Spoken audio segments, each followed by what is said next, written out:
वर्णिवेश रमणीय दर्शनम मंदहासरुचिराननाम्बुजं पूजितं सुरनरोत्तमैर्मुदा धर्मनन्दनमहं विचिन्तये। असतो मा षड्गमय तमसो मा ज्योतिर्गमय मृत्युर्मा अमृतं गमयः।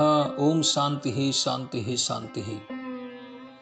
આજની જ્ઞાન સભાની અંદર પધારનારા બધા જ ભગવદ્ ભક્તોને વેદાંતાચાર્ય પુરાણ ઇતિહાસાચાર્ય અને ફિલોસોફી શાસ્ત્રી રાકેશભાઈના હેતપૂર્વક જય સ્વામિનારાયણ। ભક્તો, ભગવાન સ્વામિનારાયણ શિક્ષાપત્રીના 92મા શ્લોકની અંદર પોતે લખી રહ્યા છે કે અજ્ઞાનાદ જ્ઞાનતો વાપી ગુરુવા લઘુ પાતકમ ક્વાપી સ્યાત તર્હિ તત્ પ્રાયશ્ચિત્તમ કાર્યમ સ્વશક્તિતઃ। અર્થાત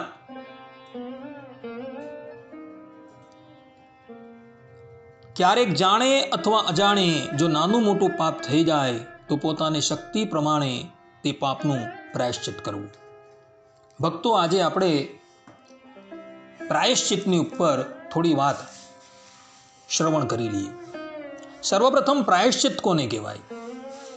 તો કોષની અંદર પ્રાયશ્ચિત શબ્દનો અર્થ કરતા કોષકાર કહે છે કે કરેલા પાપ કર્મના ક્ષય માટે વિધિ બોધિત એક કર્મ જે હોય તેને પ્રાયશ્ચિત કહેવાય છે।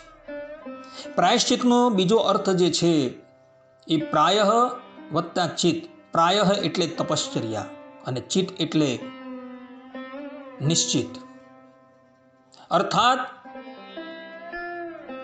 કે તપસ્યા દ્વારા નિશ્ચિતપણે શુદ્ધ થઈ જવું એને પ્રાયશ્ચિત કહેવામાં આવે છે। પદ્મ પુરાણની અંદર પાતાલખંડ અધ્યાય 114 ની અંદર ભગવાન વેદવ્યાસજી સ્પષ્ટ રૂપે કહે છે કે એકવાર પાપ કર્યું હોય તો તેનું પ્રાયશ્ચિત એકવાર, બીજી વાર પાપ કરવામાં આવે તો 2 ગણું અને ત્રીજી વાર પાપ કરવામાં આવે તો 3 ગણું પ્રાયશ્ચિત કરવામાં આવે છે। પરંતુ જે પાપ ચોથી વાર કર્યું હોય તેના માટે તો કોઈ પ્રાયશ્ચિત છે જ નહીં। આ પ્રમાણે સ્પષ્ટ રૂપે ભગવાન વેદવ્યાસજી એવું કહી રહ્યા છે કે 3 વાર સુધી તમે પાપ કરેલું હોય તો એનું પ્રાયશ્ચિત છે, પરંતુ ચોથી વખત, 5મી વખત, 6ઠ્ઠી વખત એમ અનેકો વખત જો તમે પાપ કરતા રહો ને તો એનું કોઈ પ્રાયશ્ચિત નથી। ભગવાન સ્વામિનારાયણ સત્સંગી જીવનની અંદર 5મા પ્રકરણના 43મા અધ્યાયની અંદર 9મા શ્લોકની અંદર પોતે કહી રહ્યા છે કે પ્રાયશ્ચિત્તમ તુ યદ્યસ્ય પ્રોક્તમ અત્ર ચ તદ્બુધૈહિ અકામતઃ કૃતે પાપે તદ્ધિ દ્વિગુણ મન્યથા। અર્થાત કે તે પાપમાં જે પ્રાયશ્ચિત મુનિઓએ કહ્યું છે તે અકામથી એટલે કે અજાણથી કરેલા પાપમાં કહેલું જાણવું, કામથી કરેલા પાપમાં તો તે પ્રાયશ્ચિત બમણું જાણવું। અજાણતાથી કદાચ પાપ થઈ ગયું હોય તો એ પાપનું પ્રાયશ્ચિત જે શાસ્ત્રોમાં બતાવેલું છે તે પ્રમાણે કરવાનું છે, પરંતુ જાણી જોઈને જો પાપ કરવામાં આવે તો એનું 2 ગણું પ્રાયશ્ચિત કરવાનું છે એવું ભગવાન સ્વામિનારાયણ કહી રહ્યા છે। અને મનુ મહારાજ જે છે એ પણ મનુસ્મૃતિમાં આ વાત જે છે કહી રહ્યા છે અકામતઃ કૃતે પાપે પ્રાયશ્ચિત્તમ વિદુર્બુધાઃ। આ પ્રમાણે મનુ મહારાજે પણ આ વાત કહેલી છે અને ભગવાન વેદવ્યાસજીએ પણ વિહિતમ યદ કામાનામ કામાદ દ્વિગુણમ ભવેત એ પ્રમાણે કહેલું છે। કહેવાનું તાત્પર્ય એ છે કે જાણી જોઈને પાપ કરવામાં આવે તો એનું 2 ગણું પ્રાયશ્ચિત કરવાનું છે। અને અનેકો વખત જે વ્યક્તિ પાપ કરે છે એનું કોઈ પણ પ્રાયશ્ચિત નથી એવું ભગવાન વેદવ્યાસજી આ પદ્મ પુરાણની અંદર પાતાલખંડ અધ્યાય 114માં કહી રહ્યા છે। એ જ વાત ભગવાન સ્વામિનારાયણે સત્સંગી જીવનની અંદર 5મા પ્રકરણ 43મો અધ્યાય 10મા શ્લોકની અંદર કહેલી છે। ભગવાન સ્વામિનારાયણ કહે છે જ્ઞાત્વા અભ્યાસ કૃતે પાપે પ્રાયશ્ચિત્તમ ન વિદ્યતે નરકાશ્ચ કુયોનિભ્યસ તાદ્રક પાપી ન મુચ્યતે. અર્થાત કે કામથી પણ એક વાર જ કરેલા પાપમાં પ્રાયશ્ચિત છે. કામથી એટલે કે જાણી જોઈને જો વારે વારે પાપ કરે તો તેમાં પ્રાયશ્ચિત છે જ નહીં.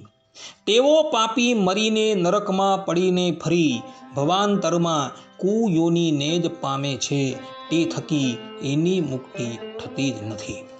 અર્થાત કે અનેકો વખત પાપ કરે, 3 થી વધારે વખત જે મનુષ્ય પાપ કરે છે, પછી એ વ્યક્તિ ગમે એટલા પ્રાયશ્ચિત કરે, પરંતુ એને નરકમાં જતો કોઈ પણ વ્યક્તિ અટકાવી શકતો નથી. એવો વ્યક્તિ નરકમાં પડી ત્યાં યાતના સહન કરી પુનઃ ભવાંતરની અંદર કુયોનિને જ પ્રાપ્ત થાય છે. અને આવા વ્યક્તિને જે સહાયભૂત થાય છે, એવા વ્યક્તિ પણ પાપના ભાગીદાર થાય છે. એવું ભગવાન સ્વામિનારાયણ અહીં સત્સંગી જીવનની અંદર 5મા પ્રકરણના 43મા અધ્યાયના 11મા શ્લોકની અંદર કહી રહ્યા છે. ભગવાન સ્વામિનારાયણ કહે છે, કર્તા કારયિતા તદ્વદ અનુમંતા સહાયકૃત અનુગ્રાહક ઇત્યેતે કર્મણામ ફલભાગિનઃ. અર્થાત કે જે સાક્ષાત પાપ કર્મોનો કરતા છે, જે કરાવનારો છે, જે અનુમોદન આપનારો છે, જે સહાય કરનારો છે, જે અનુગ્રહ કરનારો છે, તે આ 5 જણાઓ પણ તે કર્મોના અર્થાત કે પાપના ફલભાગી થાય છે. આની અંદર જે અનુગ્રહ કરનારો છે, આ શબ્દની વ્યાખ્યા કરતા સુકાનંદ સ્વામી અને વિહારીલાલજી મહારાજ આ સત્સંગી જીવનની ટીકાની અંદર પોતે કહી રહ્યા છે કે પલાયમાન થતા પાપી જનને અનુસરીને બીજાઓ થકી તેની રક્ષા કરતો થકો તેની દ્રઢતા ઉપજાવનારો છે, તેને અનુગ્રહ કરનારો કહેવાય છે. અર્થાત કે જે મનુષ્ય પાપ કરે છે અને પાપ કરતો થકો એ મનુષ્ય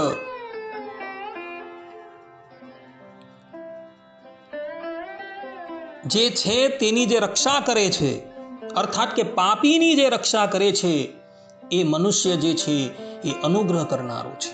અને એ વ્યક્તિ પણ આ પાપીની સાથે પાપમાં ભાગી થાય છે. સીધી વાત કરીએ તો જે મનુષ્ય પાપ કરનારો છે, તેને જે બચાવનારો છે, એ મનુષ્ય પણ એ પાપનો ભાગી થાય છે. માટે જે મનુષ્ય પાપ કરી ચૂકેલો છે, એ વ્યક્તિને બચાવવો નહીં.